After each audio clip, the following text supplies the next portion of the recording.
สบายดีเจ้าอันนี้เราจะมาเบิ้งวิธีประกอบตัวตัวสุดยัดอั่วนะเจ้าวิธีใส่สุดยัดอั่ว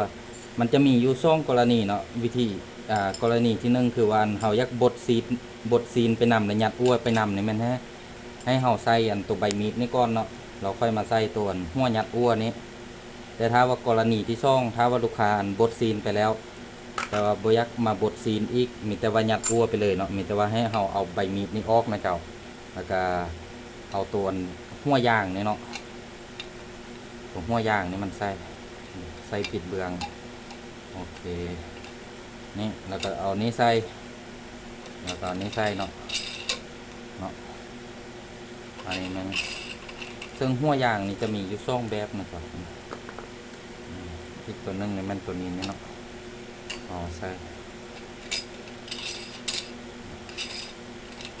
ส่วนตัวนี้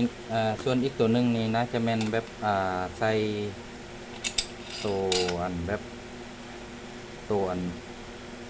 เป็นไส้อั่วที่ว่ามันใหญ่ๆเลยเนาะเราก็ใส่แบบนี้เนาะง่ายๆแบบนี้เนาะ